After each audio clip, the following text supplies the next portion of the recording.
A great good evening to all. I Smithing welcome all of you. In equal to MC square, English equal to Magad coaching classes. My dear friends, today's Saturday English speaking competition of the senior group is over. Now I am going to announce who is the first, second, and third winner. Along with this, I am also going to announce who is the most disciplined student of this week.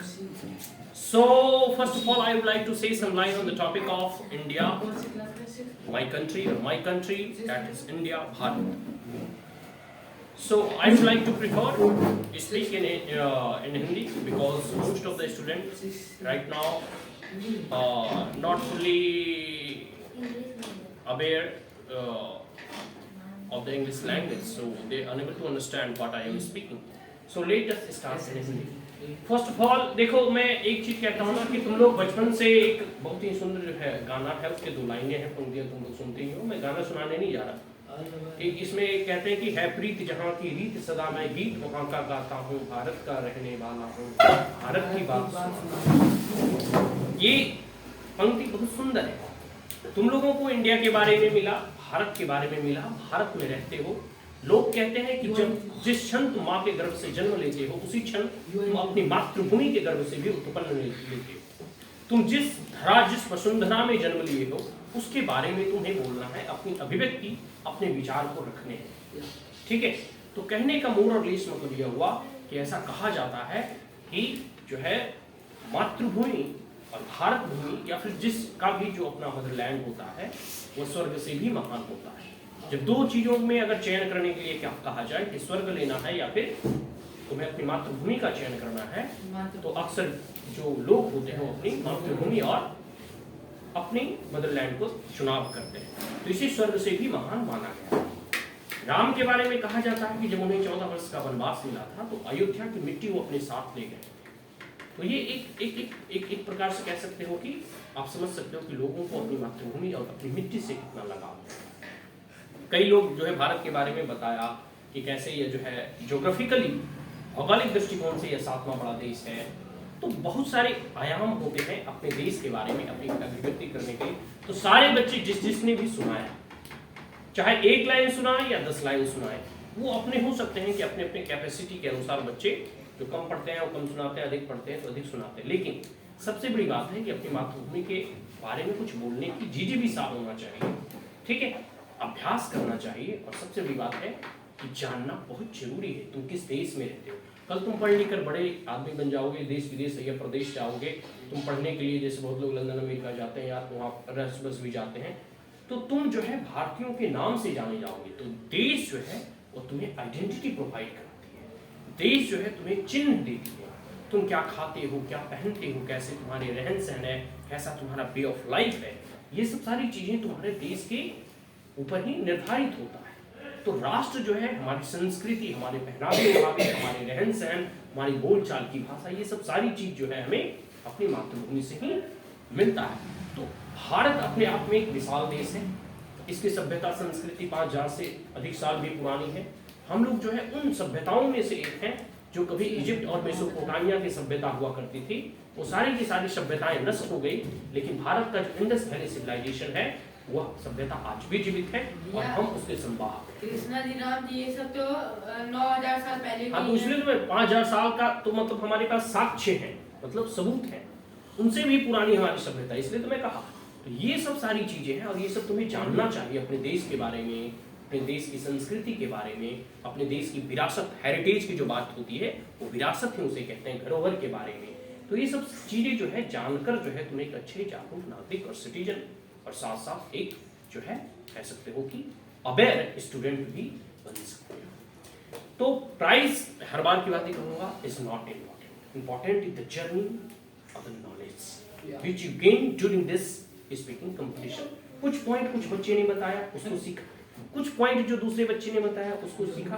तो हम जो है यहाँ पर सुने तो 1 घंटे में हमारे पास 20-25 पॉइंट हो जाते हैं जो हम अपने देश के बारे में जानते हैं। ठीक है, ये इंपॉर्टेंट है कि नहीं?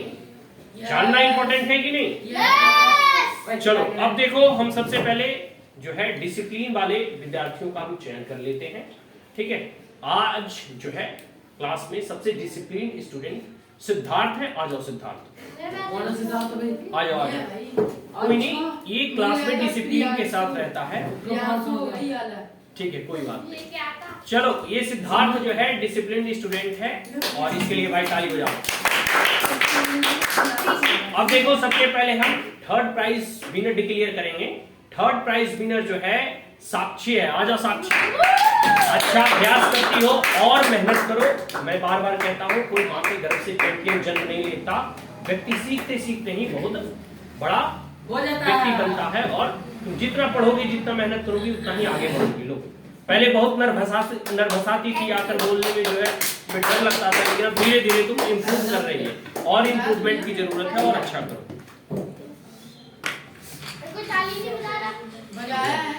सेकेंड विनर अभी जो है प्रिंस है। आ जाओ प्रिंस, थोड़ा इम्प्रूव करो और इम्प्रूवमेंट की जरूरत है। तबियत तो खराब होते जाते रहते हैं, लेकिन नीड मोर इम्प्रूवमेंट। तुम एक सीनियर स्टूडेंट हो और अच्छे करो। फर्स्ट प्राइज विनर है प्रियांशु। आ जाओ प्रियांशु,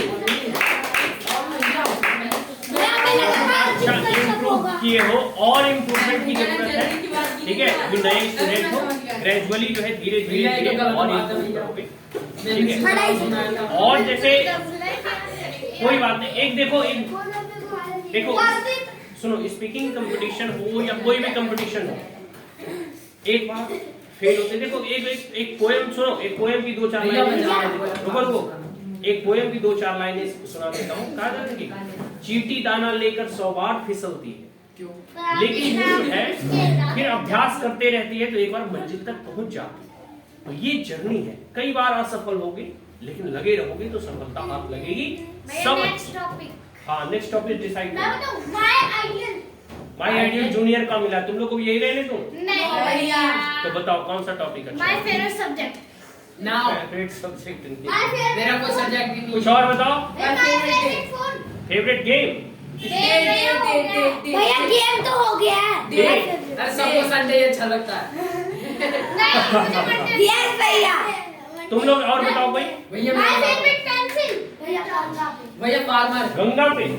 नहीं भैया, गंगा पे नहीं। Ganga river, Ganga river. Yes भैया, नहीं हो गया। भैया फार्मर। भैया इसमें जो मिला हुआ फार्मर भी बताइए ना। आइडल पे दे दो भैया। भैया फार्मर पे भी दे सकते हो। डॉक्टर। मैं पूरी भागवत गीता पे दे दूं? नो। हाँ भैया दे दो। Bhagavad Gita will be the next topic. अच्छा सुनो भागवत गीता। बहुत इसमें सार लिखने हैं, आराम से कर सकते हो। भगवान भैया वेदांत तो इतना हार्ड रहा है। नहीं हार्ड नहीं, देखो जो चीज हार्ड आइडियल पे दे दो भैया प्लीज, नहीं होगा यार। चलो हो जाएगा, अभ्यास करोगे हो जाएगा। वैसे टॉपिक कौन सा है? भागवत गीता बहुत आसान है। कोई अरे कोई भी भगवान की जय, कृष्ण भगवान की जय। अभी बंद कर दो। नहीं बिल्कुल, कोई भी चीज जो है हार्ड या इजी नहीं होता। अगर अभ्यास करोगे तो वो आराम से 10-15 भैया लाइन लाइन लिखनी है पूरा पैराग्राफ। लाइन लिखने भैया हाँ, मिल जाएंगे। भैया अगर नहीं आएगा तो आपसे ही मांगूंगी। अच्छा ठीक है, रुको। पागल है क्या तू? चलो इसे जो है एक बार हम फिर से बता देता हूँ। नेक्स्ट टॉपिक भागवत गीता रहेगा या फिर सिंपल गीता रहेगा। मैं करूंगी। So that's all, thank you, have a great day.